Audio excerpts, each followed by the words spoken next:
Well, hello again, and welcome to our next codon ring. We've got a couple of codon rings all stacked up in January and February.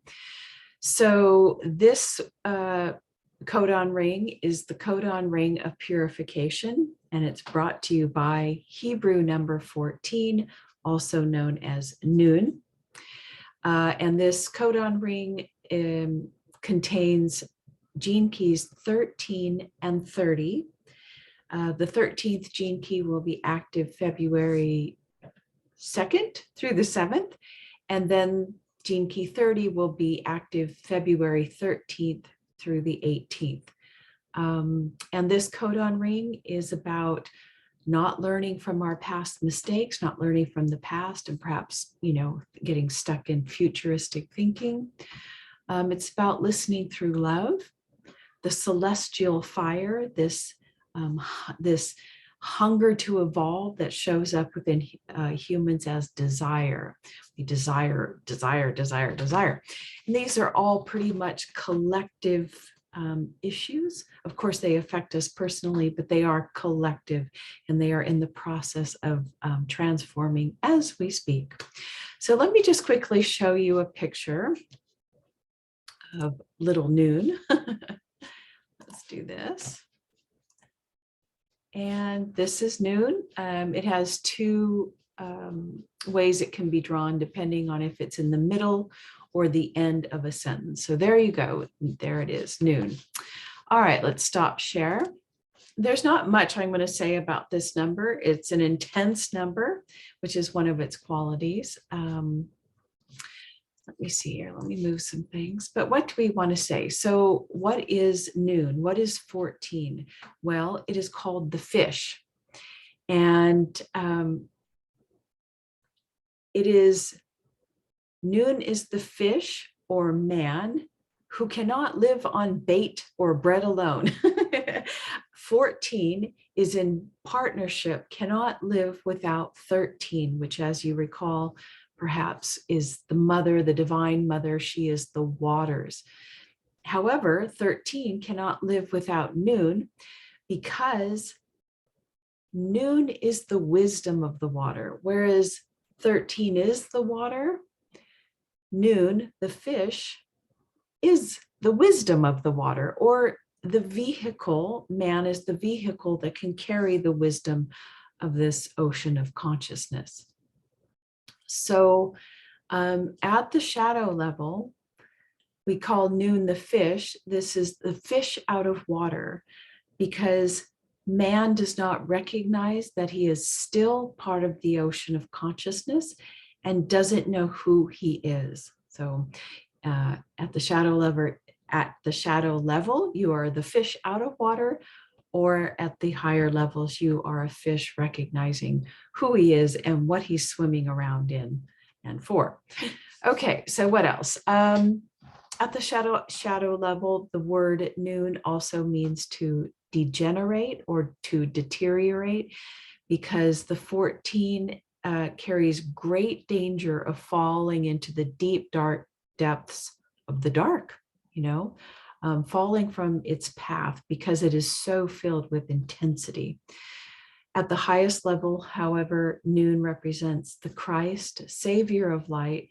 It represents a self-realized soul.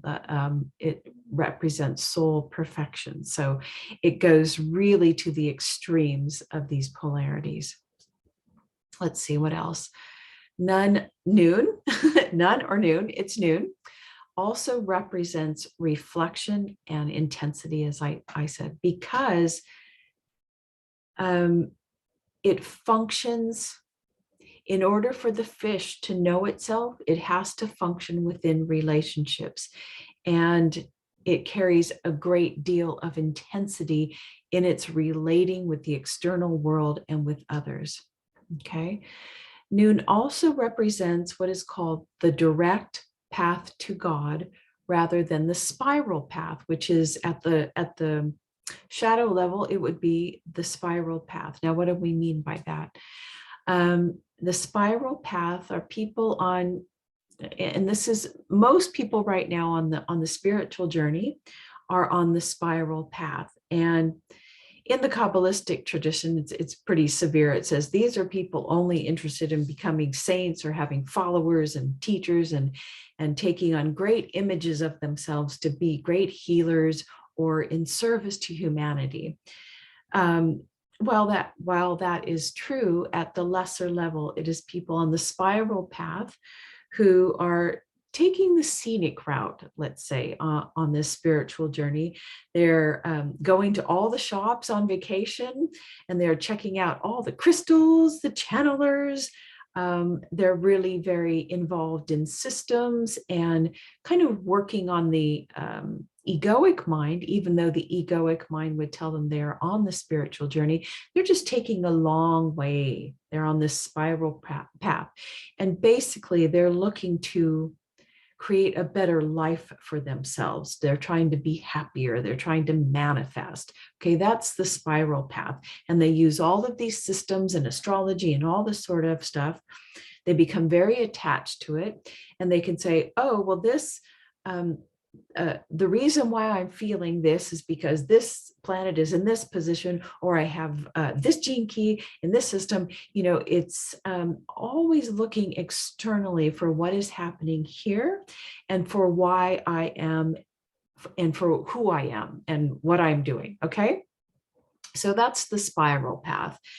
But noon, because of its intensity and its ability to kind of reach this soul perfection, really wants someone to be on the direct path. So if you are someone who has this as a karma, your real journey this life is to be on the direct path. And what does that mean?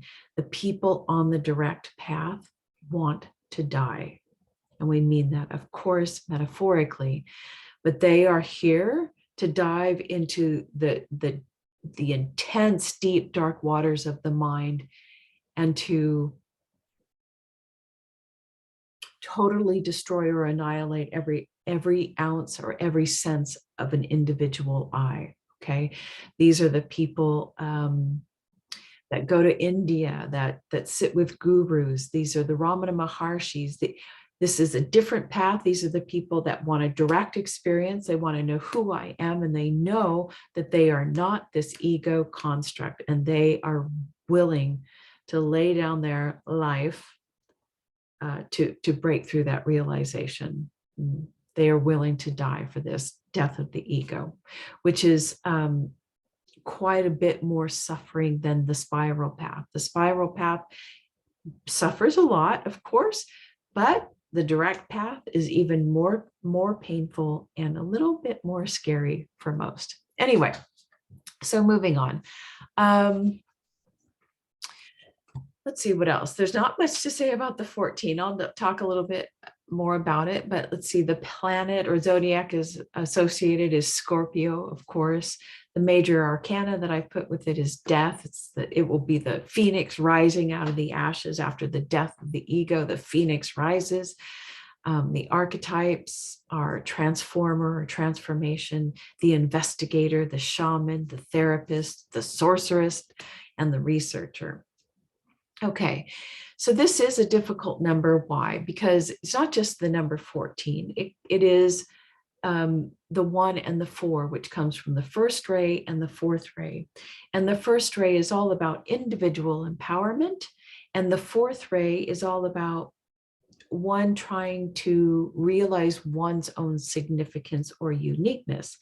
But together, everything is processed through relationships to discover my own empowerment. So it's like there's a weakness and there's also a power to it. That's where we get the intensity. So but it's so dependent on external sources to give me my empowerment and tell me who I am, that it comes with a lot of suffering. Okay, so the 14, its greatest fear or its fearful belief pattern is that it was born lacking, that I am lacking something within myself. And so it is continually So its desire in life is to seek to find himself, and he does that through desires. Okay.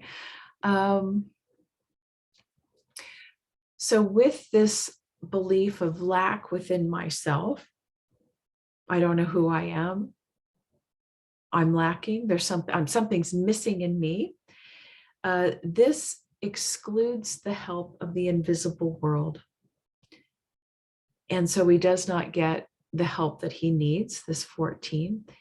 And so there is a lot of suffering. And of course, once again, reliance on outside sources to tell them who I am, and reliance on the collective ego. And of course, all of this never fulfills this sense of lack within him. So this number may attract a great deal of life shocks in them. And this is to kind of bring them back to humility, to have that one opening for them to ask for help. And then the helpers can come in, but it has to be done in humility. So the 14 can suffer quite a few shocks in life. Okay, what else? I gotta read my notes.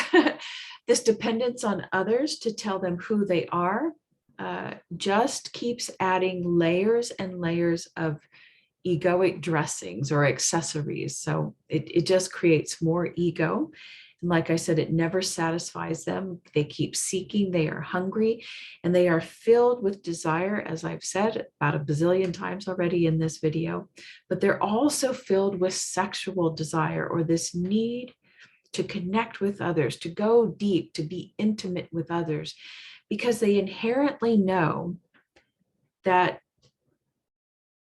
they can find themselves within, but they don't think to go within. They think, if I merge with another, and if I unite with another, then perhaps they can show me who I am. So this is where the physical connection and the sexual desire for the 14 can really be, it's quite intense. Okay. Also, let me see. The 14s can be quite addicted to their emotional pain.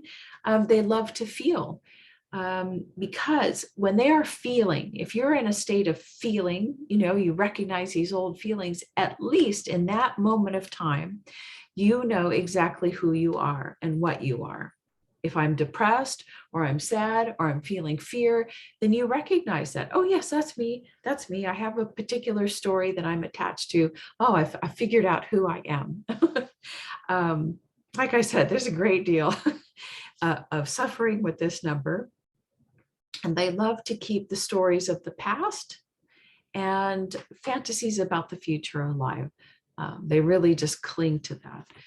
Okay, however, ironically, at the highest level, if the person would recognize the blessing of this state, this inner state of not knowing, they would begin to get on the direct path, and they would begin seeking out teachers, seeking out within themselves and asking the questions, who am I? Or really, what am I? What am I doing here? And they would follow that path within, or go to the direct path teachers. Okay. So this unknowing is a blessing in disguise, but because we're so conditioned to project everything outwards, it has disastrous results. But eventually, big enough shock, you'll find your way in.